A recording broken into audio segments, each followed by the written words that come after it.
Assalamualaikum warahmatullahi wabarakatuh. Waalaikumsalam warahmatullahi wabarakatuh. Alhamdulillah pada hari ini kita bisa dipertemukan kembali oleh Allah Subhanahu wa taala dalam rangka thalabul ilmi. Mudah-mudahan ini menjadi wasilah buat kita semua untuk mendapatkan keberkahan hidup baik dunia maupun akhirat.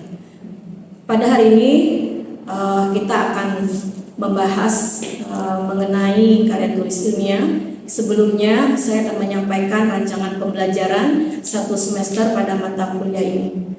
Mata kuliah kita Bahasa Indonesia, Program Studi Teknik Informatika, dengan saya sendiri Ibu Kasih SPD MPD selaku mengampu mata kuliah tersebut. Mata kuliah ini ada pada semester 2 dengan bobot 2 SKS. Jumlah pertemuan pada mata kuliah ini sebanyak 16 pertemuan, 14 kegiatan belajar mengajar tatap muka, kemudian 1 ujian tengah semester, dan yang satu lagi ujian akhir semester. Capaian pembelajaran lulusan pada mata kuliah ini diharapkan mahasiswa mampu menunjukkan sikap bertanggung jawab atas pekerjaan di bidang keahlian secara mandiri, mampu menunjukkan kinerja mandiri, bermutu dan terukur, menerapkan konsep dasar bahasa Indonesia dengan tepat, menguasai konsep dasar keterampilan berbahasa, yaitu membaca, menulis, berbicara, dan menyimak. Capaian pembelajaran mata kuliah diharapkan mahasiswa mampu mengimplementasikan penggunaan bahasa Indonesia yang baik dan benar dan dalam kehidupan sehari-hari. Kemudian deskripsi rencana pembelajaran yang pertama ada sejarah dan perkembangan bahasa Indonesia, kemudian diikuti dengan ragam bahasa, kemudian ejaan, kemudian tanda baca, makna, penggunaan kalimat, paragraf, penulisan diksi dan kata, kemudian proposal ilmiah, karya tulis ilmiah, di mana di dalam pertemuan kita pada hari ini kita akan membahas mengenai karya tulis ilmiah.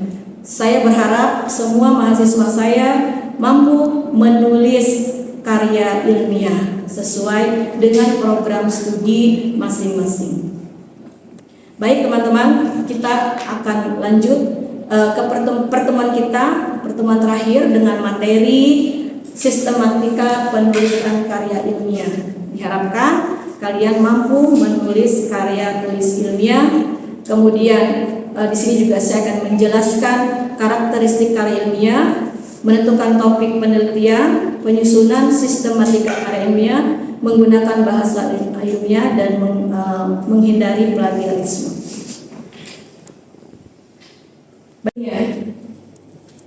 Tulisan yang disusun berdasarkan fakta, data, teori, serta metode ilmiah untuk menjelaskan suatu permasalahan secara objektif dan sistematis.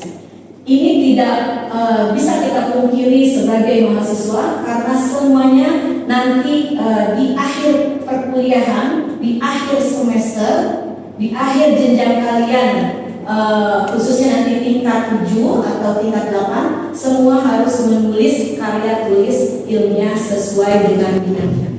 Apa sih tujuannya? Tujuannya untuk menyampaikan hasil penelitian yang telah kalian lakukan, kemudian mengembangkan ilmu pengetahuan, menyelesaikan masalah, kemudian menjadi referensi akademik di mana akan menjadi tolak ukur adik kelasnya atau peneliti berikutnya untuk melakukan penelitian lebih lanjut.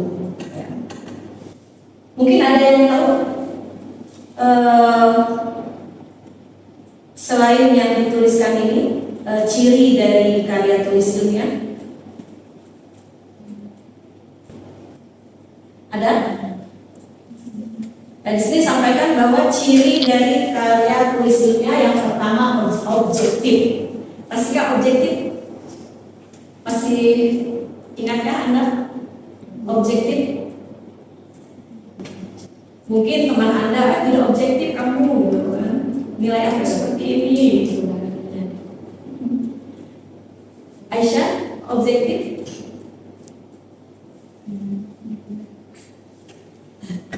Ada? Bang lainnya? Ya, teman-teman, jadi objektif di sini berarti harus sesuai dengan fakta dan data di lapangan. Tidak boleh bersifat opini pribadi. Jadi tulisan ilmiah yang akan Anda lakukan harus sesuai dengan referensi. Harus ada referensinya, di mana argumentasi kita didukung oleh teori orang lain. Jadi dikatakan objektif, tidak subjektif. Kalau subjektif berarti hanya pandangan kita sendiri, argumentasi kita sendiri. Yang ini dalam penulisan karya tulis ilmiah. Kemudian logis, ya. Logis itu mudah dicerna, mudah dipahami oleh baik penulis itu sendiri maupun oleh pembaca. Sistematis, ya. Yang ketiga, ciri dari karya tulis ilmiah sistematis. Jadi harus diurutkan dari awal hingga akhir. Dari mulai apa saja, nanti kita bahas berikutnya. Faktual, jadi harus yang terbaru, harus up to date ya. Apa sih yang sedang hangat dan sedang booming saat ini menjadi tren topik di dunia teknologi? Apa coba yang sedang tren saat ini? AI ya, AI ya. Kalau bahasa Indonesia AI ya. Tren yang sedang hit ya, atau hot mungkin sekarang bisa dijadikan artificial intelligence. Nah, ini yang sedang trending topiknya. Jadi faktual, sesuatu yang baru. Jangan sampai sesuatu yang sudah usang atau dalam arti sudah banyak digunakan oleh senior kalian atau dari kampus lain, misalnya seperti penjualan online atau sistem akademik. Nah ini di kita, di kampus kita, kedua ini sudah banyak sehingga dimominalisir saat ini tidak boleh menggunakan dua ini. Ya. Jadi ketika nanti kalian di semester 5 mata kuliah metode penelitian yang tadi sudah saya sebutkan mungkin tidak diperkenankan kembali untuk dikaji ulang. Ya. Tapi kalau artificial intelligence ini bisa, ya, masih bisa digunakan. Atau keamanan data kali ya, keamanan data, security ya, maksudnya ya, mungkin security ya. Nah, ini. Ya, jadi satu, ini mungkin yang trending hot nih, keamanan. Kenapa? Karena kalian mungkin pernah dengar ketika kartu ATM kalian dijebol atau rekening kalian bocor, ya uangnya kok tidak ada, tadinya 1M sekarang kok tinggal 100.000. Nah kemana itu? Nah berarti security-nya perlu ditingkatkan kembali. Kemudian menggunakan bahasa baku. Yang kelima, menggunakan bahasa baku. Jadi ragam bahasa daerah di dalam karya tulis ilmiah jangan sampai dimasukkan, kecuali penelitian bidang sastra ya. Diambil contohnya tentang cerpen, mungkin di dalam dialognya masih bisa ada ragam daerahnya, tapi untuk penulisannya itu sendiri ragam bahasa tidak diperkenankan. Jadi harus menggunakan bahasa Indonesia yang baku sesuai dengan ejaan dan tanda baca. Kemudian berdasarkan referensi. Nah ini ya. Ketika Anda menggarap skripsi tahun 2008 misalnya, ya sekarang 2006, 2008 kalian menggarap tahun berapa? 10 tahun terakhir 2016. Nah itu yang terakhir ya. Jadi 2015 jangan dipakai. Diusahakan ketika ini bukunya bagus tapi dia terbitan 2011 atau ini pengarangnya bagus tapi terbitan 2010. Kalian harus update, cari terbitan berikutnya, edisi keberapa. Pasti dia akan mencetak ulang. Ketika tidak ada atau tidak dicetak ulang, mungkin bisa cari rujukan atau referensi yang lainnya. Kemudian yang ketujuh, ini dapat dipertanggungjawabkan. Jadi setelah kalian menguraikan keseluruhan hasil penelitian, bisa dipertanggungjawabkan baik di depan penguji maupun di masyarakat pada umumnya. Hasil penelitian kalian tidak plagiaris ataupun tidak duplikat dari penelitian sebelumnya. Nah ini ya ciri-ciri dari karya tulis ilmiah. Persiapan menulis. Nah, ya, tadi kita sudah bahas ciri-ciri. Persiapan menulis apa sih yang harus kita persiapkan? Memang nih menulis ini sesuatu yang membuat kita tuh, aduh, nanti aja, besok lagi. Jadi yang pertama tuh harus niat memang, ya, niat. Saya pasti bisa, saya pasti mampu. Saya harus lulus 7 semester, sanggup? Sanggup 7 semester? Sanggup ya? Nah dari sekarang sudah mulai diniatkan mau mengkaji apa, saya hobinya di mana, saya sukanya apa. Dari situ dulu, ya. Nanti baru semuanya akan menyertai, akan selaras dengan keinginan kita. Tadi yang minat kita di mana? Ya. Aisyah minatnya di mana? Web. Ya. Jul? Data. Belum ada. Data. Kripto. Minatnya di mana? Di jaringan. Jaringan. Belum kepikiran. Di AI ya.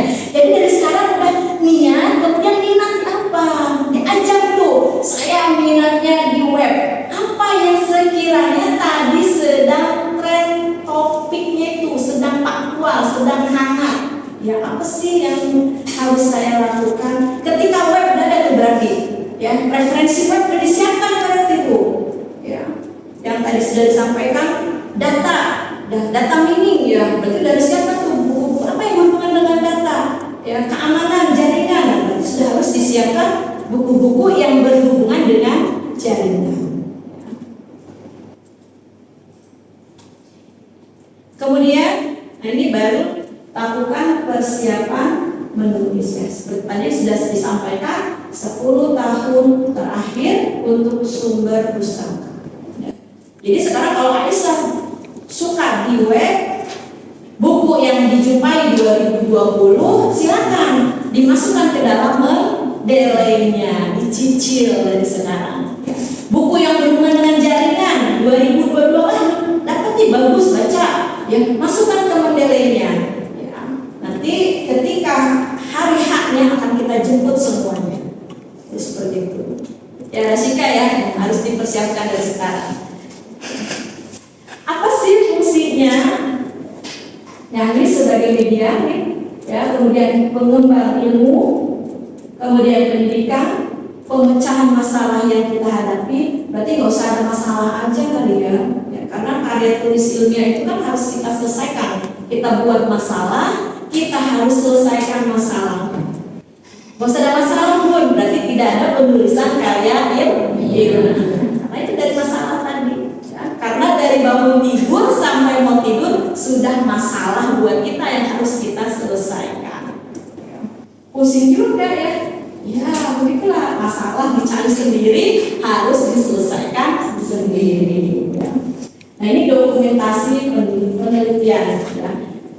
Kita setelah selesai diserahkan ke perpustakaan, ya. Nanti dijadikan rujukan. Kemudian kita incorporate yang berikutnya punya kita di rumah, nanti sama anak cucu dilihat lagi ya dokumentasinya ini hasil yang pernah melakukan penelitian ini.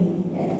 Kemudian publikasi akademik, jurnal mahal pun jurnalnya, apalagi pastrik 1 juta ya.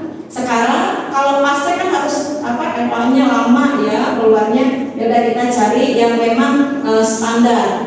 Dalam arti normal aja, hari ini publish, seminggu kemudian harus ada revisi dari dari penerbitnya, yang kemudian kita perbaiki, kirim ulang dan seterusnya. Ya, jadi itu fungsi dari karya tulis ini. Nah tentunya semua yang kita lakukan tanpa kita sadari, kita telah menulis karya ilmiah, apalagi setiap awal semester. Assalamualaikum warahmatullahi wabarakatuh. Hari ini kita ini tugasnya buat makalah ini. Ya, ketemu yang pertama jenis dari karya tulis ilmiah ada makalah. Ya, ini makanan mahasiswa yang terbit setiap mata kuliah. Tidak bisa dipungkiri lagi. Kalau sekarang malah kita berkolaborasi, ada namanya NKWK. Nanti Bahasa Indonesia akan merger dengan PPKN atau Pancasila. Agama akan merger dengan PPKN atau Pancasila. Ya, jadi nanti tugasnya bisa kolaborasi tuh Bahasa Indonesia dengan ketiga mata kuliah tersebut. Ya, jadi ada agama, ada Pancasila, ada keluarga negaraan ya. Kemudian artikel ilmiah, laporan penelitian. Nah, KP masuk kategori laporan apa? Ilmiah ya, KP. Nah ini nanti semester 6 ada yang namanya KP. Ya, ada diminta untuk membuat laporan ilmiahnya. Nah KP termasuk dari jenis karya tulis ilmiah. Proposal penelitian. Nah, jadi sebelum melakukan karya tulis ilmiah yang berupa skripsi harus membuat yang namanya proposal penelitian.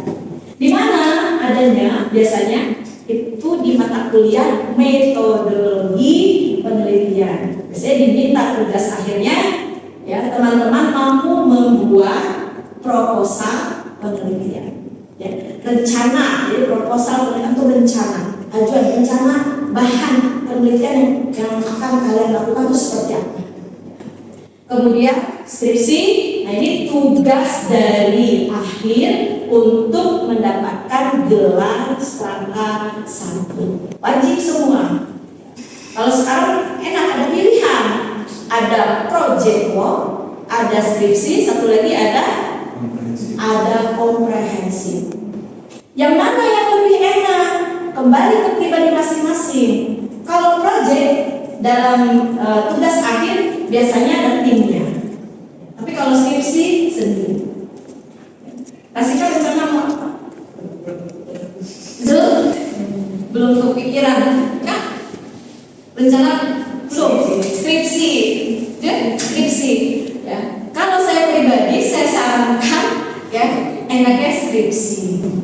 Karena tadi ada bukti dokumentasi dan sejarah yang luar biasa, uji baku pribadi, ya kan? Sendiri, susahnya, senangnya, mudahnya dan sebagainya, lika-likunya. Hanya mau apa? Gak tahu, belum kepikiran. Mau project, mau skripsi, ya lebih skripsi, ya. Saya sampai sekarang suka seni skripsi saya. Ada kan sendiri. Kalau project work nih akan ada pertanyaan, siapa yang lebih banyak bekerja? Kalau project work, ya. Tapi kalau skripsi itu sudah tentu sendiri, ya, seperti itu. Kemudian tesis, nanti ini suntikan lagi di atas skripsi, tesis. Ini biasanya tugas untuk menyelesaikan strata 2, kemudian disertasi untuk menyelesaikan strata 3. Siap ya sampai disertasi. Insya Allah semoga ada rezekinya, iya ya, rezeki, niat, ya, itu yang dua hal itu, ya, yang niatnya ada, rezekinya nggak ada, belum terlihat, rezekinya ada, tapi buat yang lain gitu maksudnya susah juga, ya. Rezekinya ada, uangnya di depan mata, tapi niatnya tidak ada, tidak akan berjalan. Ya, jadi harus bersinergi ternyata. Baik teman-teman, untuk yang selanjutnya, nah ini mungkin tadi ya ada yang suka menjadi bahan pertanyaan, apa sih paper dan dengan makalah bedanya di mana? Jadi kalau makalah itu biasanya membahas suatu topik, sedangkan bubble paper ini sudah jadi ya, jadi disajikan, ya, disajikan dari hasil penelitian atau dia akan melakukan analis mendalam terhadap suatu permasalahan. Ya. Kalau makalah biasanya itu memenuhi tugas akademik, tapi kalau paper menyampaikan temuan atau gagasan. Jadi lebih baik mana, lebih tinggi mana? Tentulah paper ya, lebih kompleks. Tapi kalau mahasiswa sudah makalah aja juga sudah pusing katanya ya, apalagi referensinya terkadang dari Google semua ya, Google dari Google semua ya kan? Ya.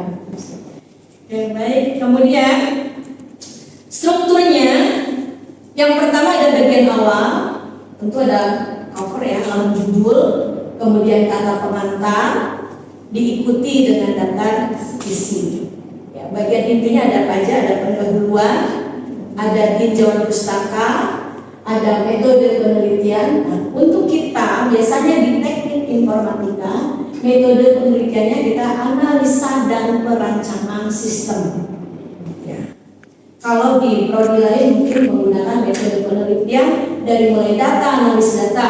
Tapi kalau kita nanti ada use case, ya, ada sequensi, ada interface di dalamnya. Jadi pembelajaran basis data akan kalian implementasikan di bab 3.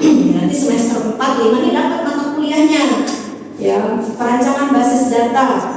Harus tahu loncat-loncatnya, ya, mana yang user, ya kan, mana yang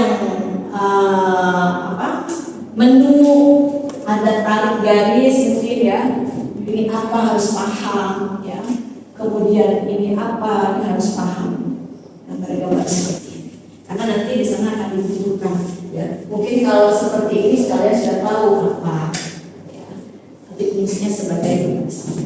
Kemudian bab 4-nya hasil dan pembahasan, kemudian penutup, bagian akhir ada penutup ini kesimpulan dan saran, bagian akhir daftar pustaka dan dilengkapi dengan lampiran. Ini sekilas halaman judul karya tulis, judul karya, kemudian logonya gimana. Ini logo biasanya 3 ya atau 4 diameternya.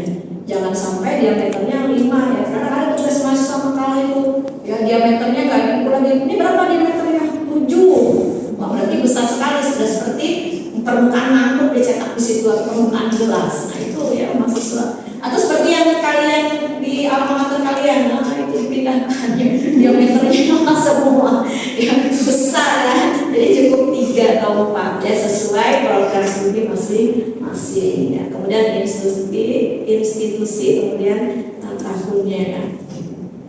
Nah ini misalnya di dalamnya judulnya karya tulis dan lengkap, teks ya, teksnya oleh siapa namanya, ini di bawah, linknya di bawah. Kalau tugas individu, misalnya namanya di sini Rasika, ya, Rasika. Nah ini di sini ya, kosong berapa. Tapi kalau tugas kelompok biasanya nilainya di samping di sini.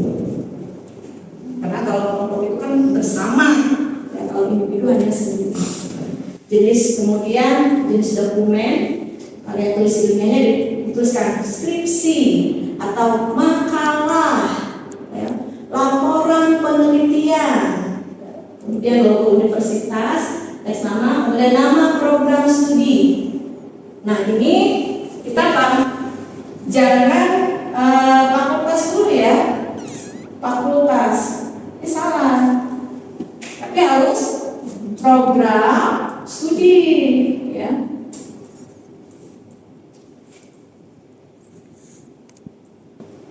Program studi apa? Program studi teknik informatika, fakultas ilmu komputer. Jangan terbalik. Ini terkadang mahasiswa terbalik menulisnya. Ya. Di mata kuliah metode penelitian juga seperti itu masih ada. Padahal di bahasa Indonesia sudah dibicarakan, sudah dibahas. Ya. Kemudian tempat dan tahun penyusun. Tempatnya di mana? Tangerang, Selatan. Tahun pembuatannya 2028 nanti ya kalau skripsi, atau sekarang 2026 di semester baru ya. Jadi seperti itu. Sistematika penulisannya yang bagian inti tadi sudah diurai sekilas. Pendahuluan ya, ada apa saja di pendahuluan? Ada latar belakang masalah. Jadi yang melatar belakangi kenapa kita mengangkat topik ini, mengapa kita mengambil judul ini. Uraikan, lengkapi dengan contoh-contoh real sesuai dengan bahasan kita, topik kita. Contohnya nanti harus dibuat di daftar pustaka. Dari mana sumbernya? Harus ada sumbernya. Contohnya bukan pengalaman yang ditemukan di lapangan tapi tidak sesuai fakta dan datanya. Jadi contohnya harus sesuai data dan fakta sehingga ada rujukan referensinya. Kita input tuh di pendil ini. Jangan lupa, jadi setiap referensi nanti kita masukkan ke Mendeley karena kita teknik informatika ya, semuanya sudah berbasis IT teknologi. Tapi tidak menutup kemungkinan manualnya pun harus mau. Kemudian latar belakang masalah diikuti dengan identifikasi masalah. Identifikasi masalah diambil dari latar belakang masalah kita. Kita keluarkan kurangnya pemahaman mengenai cloud atau tidak adanya keamanan jaringan yang bersifat ini. Tadi karena di latar belakang sudah kita uraikan. Jadi ada pola umum khusus umum yang sebab akibat di dalamnya. Dilengkapi dengan contoh sehingga kita perlu mengangkat topik tersebut. Kemudian setelah identifikasi masalah kita keluarkan tadi ada berapa misalnya. Ternyata di latar belakang masalah kita ada 4, kita keluarkan 4. Ya. Dia penulisannya dalam bentuk kalimat.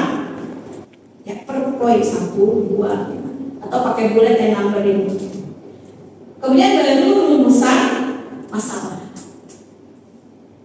Kita rumuskan masalah dari latar belakang masalah dan identifikasi masalah. Kemudian tujuan, kemudian manfaat. Kemudian yang kedua, bab 2 ada tinjauan pustaka. Yang ketiga ada metode penelitian, hasil dan pembahasan. Nah ini perlu selesai sidang. Lulus. Ya. Amin. Jadi seperti itu. Ya. Bab 2 tadi landasan teori. Ini penelitian yang relevan. Kemudian tinjauan pustaka dan ada kerangka berpikir. Untuk tinjauan pustaka ini berarti kita butuh buku-buku referensi penunjang. Ya. Kemudian analisa dan perancangan. Ini metode penelitian untuk bab 3. Penutup, kesimpulan dan saran. Ya, kemudian dalam menentukan topik cari yang menarik, aktual, bermanfaat, ada referensinya. Kalau menulis ada referensinya mudah. Apalagi bab 2 sambil merem sudah selesai. Karena referensinya banyak. Tapi kalau menulis tidak ada referensinya, sampai kapanpun tidak akan selesai, tidak bisa. Ya, kemudian dapat diteliti. Ya. Contohnya mungkin untuk kita tadi sudah saya sampaikan ada ini ya, cyber, digital marketing, kemudian machine learning, ya, gak ada minat. Ya, kemudian ya mungkin semua yang berhubungan dengan era di kita. Baik, tugas ya. Saya akan berikan tugas kepada Anda. Saya minta pada Anda untuk mencari 1 artikel jurnal. Ya.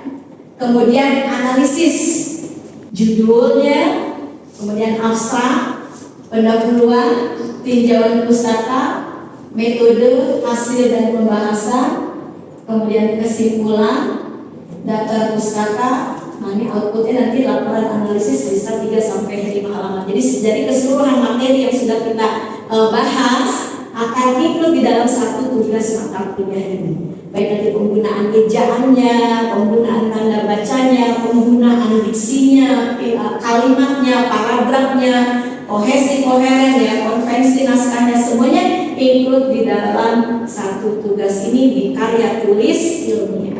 Nanti akan disampaikan di muka kelas ya, di muka kelas atau nanti kita bisa melakukan virtual melalui Zoom mungkin.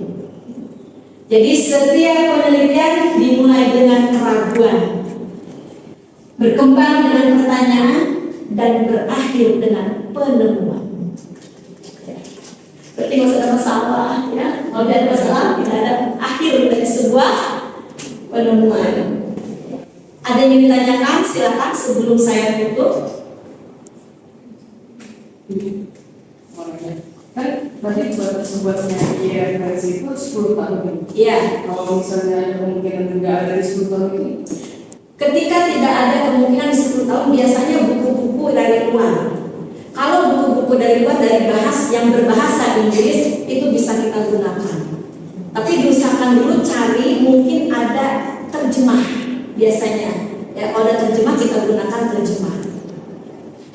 Dunia ini pendidikan buku semuanya berkembang. Ya. Kita usahakan dulu kita cari. Mungkin buku si A bagus, tapi setelah kita telaah ternyata ada buku si B terbitan tahun sekian lebih bagus lagi, lebih baik lagi. Oh ternyata si B dulu pernah berguru, yang pernah belajar dengan si A.